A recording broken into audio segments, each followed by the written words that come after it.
Fala pessoal, sejam muito bem-vindos aqui ao canal. Eu gravei esse vídeo aqui urgente justamente para falar de algo que é muito perigoso para nós investidores e investidoras, que é a inflação. A inflação está muito alta, galera, então a gente precisa se proteger. E é um assunto que não é exclusivo do Brasil. Nos Estados Unidos a inflação está alta também e os Estados Unidos acabam exportando essa inflação para o mundo. Eu vou falar mais sobre isso aqui nesse vídeo e a gente precisa tomar algumas atitudes para a gente se proteger. Aqui nos Estados Unidos está 7% mais ou menos a inflação, no Brasil 10%, isso muito alto. E o detalhe é que nos últimos 40 anos nos Estados Unidos, esse é o momento que a inflação está mais alta, tá bom? Então é algo fora da curva mesmo. Perigoso porque a gente tem que aumentar o nosso poder de compra sempre. Então nesse vídeo aqui eu vou trazer um convidado especial para conversar com a gente, para explicar quais os motivos dessa inflação estar sendo tão alta, né? Muita gente falou que era temporário, mas parece que não é tão temporário assim, já está ficando há bastante tempo. Vai influenciar na taxa de juros norte-americana, e você sabe muito bem que quando acontece isso, o dinheiro vai para os Estados Unidos, né? A taxa de juros está mais ou menos 0,25 nos Estados Unidos agora, já tem gente dizendo que pode bater até os 2%. E isso faz com que o dinheiro do mundo vai para lá, né? Então a desvalorização do real perante ao dólar também tende a acontecer. Enfim, são muitas as preocupações que a gente tem que ter com essa inflação alta, mas também a gente consegue se proteger, tem alternativas interessantes de investimentos, a gente vai falar sobre isso hoje, a gente vai falar pontos positivos, pontos negativos. Eu estou aqui em Miami, eu visitei a sede da Avenue, né, que é a corretora americana especializada em brasileiros, que facilitou esse nosso dia a dia de investir em qualquer ação global, né? Então eu fui lá, entrevistei o Will Castro, que ele é analista, e eu vou colocar o Will na tela aí para explicar para a gente esses motivos da inflação. Vamos lá. Quais foram os motores, né, dessa inflação, né? Se você pensar, primeiro assim, o mundo ele se reabre pós-pandemia, a demanda aumenta sem que a oferta alcance, né, esse patamar de demanda. Quando tem um balanço de oferta e demanda que ele não está bem regulado, o preço ajusta isso, né? Então o primeiro ponto foi esse. Mas tudo bem, se o mundo todo se reabrisse, se tudo voltasse ao normal, as coisas iriam se ajustar muito rapidamente. O problema é que a gente teve as variantes, né? Então você pega lá uma fábrica no Vietnã, ficou fechada, Bangladesh resolve fazer um lockdown, e a Índia resolve fechar também uma parte da sua produção, um porto.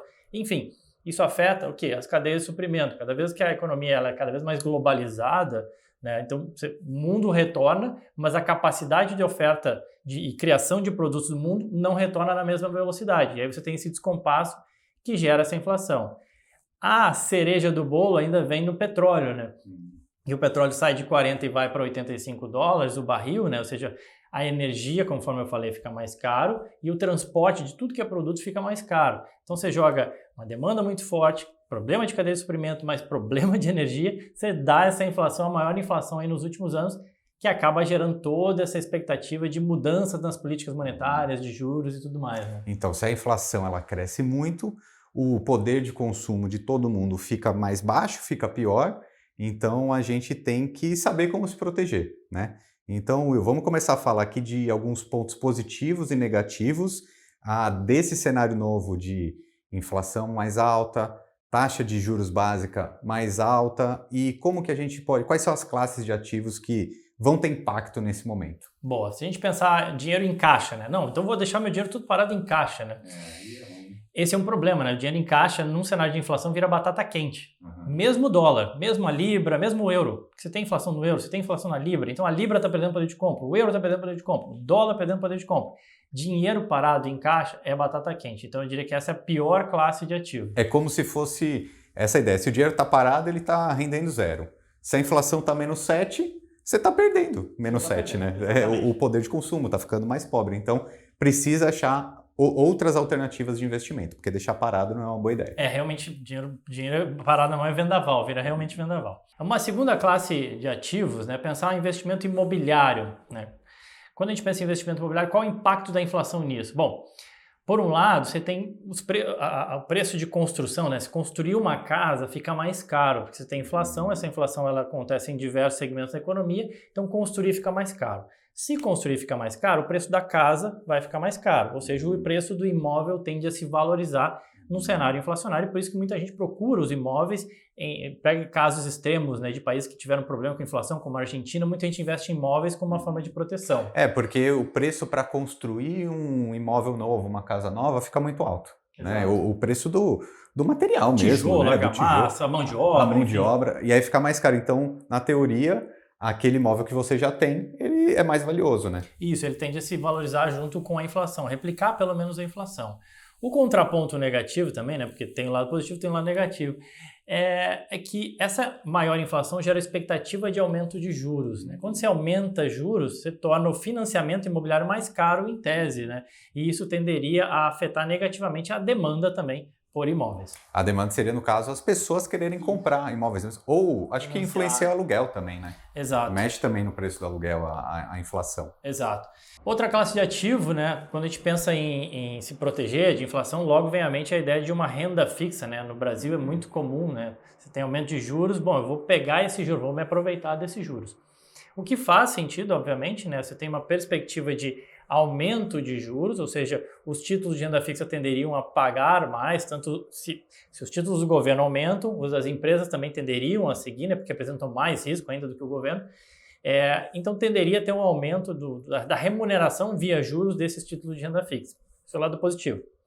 Do lado negativo, o que a gente tem é que o preço dos títulos de renda fixa, para quem não sabe, ele varia, né? A renda é fixa, mas o preço varia. É a tal da marcação a mercado, que a gente já falou tanto aqui no canal também, né? Você tem um preço lá na frente, mas se você trouxer para agora, se você quiser vender agora, pode ser que ele esteja mais baixo do que o pré-acordado, né? Exato. Então, assim, as expectativas de juros aí têm uma influência muito grande sobre os preços dos títulos de renda fixa, né? Então, eventualmente, tem o lado bom de pegar um juro maior, mas tem o lado ruim que, eventualmente, se a expectativa de juros é de mais juros ainda, esse teu título pode, eventualmente, se desvalorizar. Beleza. E qual que é a terceira classe de ativos? Uma outra classe de ativos, obviamente, a gente sempre pensa também em ações, né? Talvez seja meio contraintuitivo para os brasileiros, né? Que se acostumaram, juro para cima, bolsa para baixo, né? Ah, sim. Que de fato é uma relação que existente.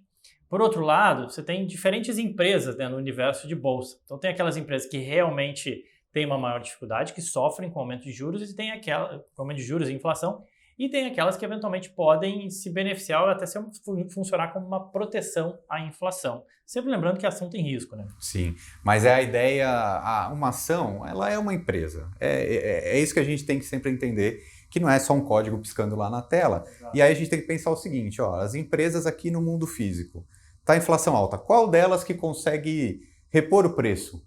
Sei lá, na gôndola, ou mesmo a gente falou de petróleo aqui.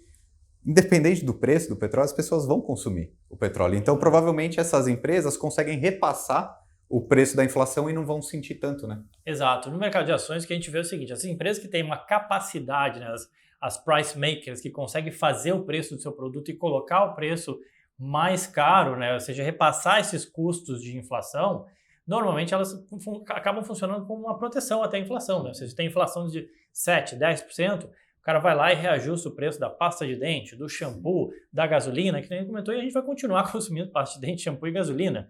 Né? Então esse cara ele consegue repassar preço. Por outro lado, algumas empresas de serviços, de tecnologia, de bens que não são tão essenciais... Essas sofrem, né? Essas têm mais dificuldade. Especialmente as de tecnologia de mais avançada, né? Porque nelas você tem grande parte do valor dessas empresas atribuído muito àquilo que ainda vai acontecer. Elas estão num processo de crescimento, né, no futuro. Então, quando você aumenta... né? É uma ideia mais assim, do growth, né? De crescer. Então, ela vai gerar muito lucro no futuro, então, trazendo a valor presente, ela é super valiosa. É diferente de uma outra classe, como a gente falou um pouco antes, que são empresas mais sólidas, como você falou, price makers. Então, são muito sólidas, tradicionais, de repente são aquelas que pagam muito dividendos, né? São duas características bem diferentes, né? Exato, são características muito diferentes e essas que dependem muito do futuro, né? Quando você traz esse valor presente, você desconta por uma taxa, né? Tradicionalmente. E se essa taxa de juros aumenta, isso acaba influenciando esse desconto que você usa, né, para avaliar o valor presente daquela ação. Então, normalmente as ações de tecnologia de maior crescimento são as que são mais afetadas nesse cenário. E me diz uma coisa, Will, o que você está vendo quanto... acho que já está... Todo mundo espera que vai ter aumento de juros mesmo, né? Sim. O que você tem visto, assim? Quanto que está hoje e quanto que pode chegar? Hoje a taxa de juros básica aqui nos Estados Unidos é de 0,25. Olha só. Tá. Essa aí seria a nossa taxa Selic, né? Exato. A perspectiva é de pelo menos de 3 a 4 aumentos neste ano de 2022. Isso muda, né? Mas hoje a expectativa é essa. Então, ou seja, é a taxa de juros dos Estados Unidos chegar a 1,25 aí ao final do ano de 2022. 1,25, cara, é um aumento grande, né? É um aumento grande se a gente pensa que está em 0,25, né? Então sai de 0 para 1,25 é bastante coisa. E quando isso acontece também, o fluxo de dinheiro do mundo vem para os Estados Unidos, vai para o dólar e acaba aumentando a valorização do dólar, desvalorizando o real, né? É uma confusão, né? Exato. Tem esse impacto também desse maior aumento de juros na taxa, ele tem uma influência sobre todas as demais, que a gente chama de curvas de juros, né? Os juros de 1 ano, 5 anos, 2 anos, 10 anos, 20 anos, 30 anos, né? Então, quando você fala em 0,25 agora, você leva isso para 30 anos, você tem um impacto nessa taxa maior, né? E isso acaba atraindo, daí se a taxa, a curta está em 0,25, mas se uma longa chega a bater 3%, começa a ser interessante, eventualmente, trazer esse dinheiro para os Estados Unidos e investir. E aí compete, né, com isso que tu falou, né? Valoriza o dólar e compete com outras alternativas de investimento fora dos Estados Unidos. Olha como tudo isso impacta, né, nosso dia a dia, a inflação, taxa de juros dos Estados Unidos. Então a gente já falou aqui de algumas opções. Então pensar em imóveis, pensar em empresas sólidas, títulos de renda fixa, que mais que tem influência da inflação? Faltou a gente falar do ouro, né? O ouro, tradicionalmente, né, ele sempre é uma reserva de valor, é uma proteção quando dá tudo errado, vai para o ouro, né? Aquela ideia assim, né? O que aconteceu no passado, especialmente países que tiveram uma dificuldade com uma inflação muito alta, né, as pessoas buscavam nos imóveis, na terra, enfim, e no ouro também uma certa proteção, né? Então ia lá e comprava ouro com uma forma de proteção. Olha, a moeda está perdendo valor, então eu vou pegar aqui uma barra de ouro, que o ouro ele continua tendo seu valor. Sim, né? Ele é essa famosa reserva para momentos de crise, ele dá uma valorizada, mas eu particularmente eu não gosto tanto, acho que é por causa daquela coisa que você está comprando algo que assim, você tem que acertar o momento certo de comprar na baixa e vender na alta, porque ele não tem rendimento, né? Exato, o problema do ouro é exatamente esse, assim, num cenário de juros mais altos, né,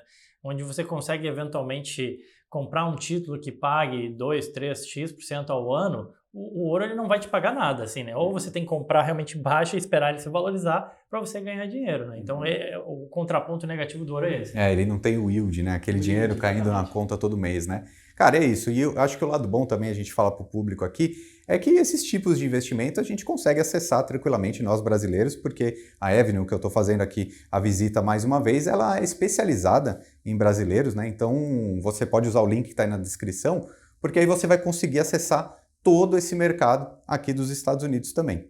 E Will, vou pedir para o pessoal também deixar comentários aqui embaixo, dúvidas, perguntas sobre investimentos, porque aí eu trago você de novo aqui. Exatamente, combinado. Só botar essa dúvida que depois a gente volta aqui para responder. Certo, valeu, cara. Obrigado, Ricardo. Valeu. Tchau, gente. Tchau, tchau.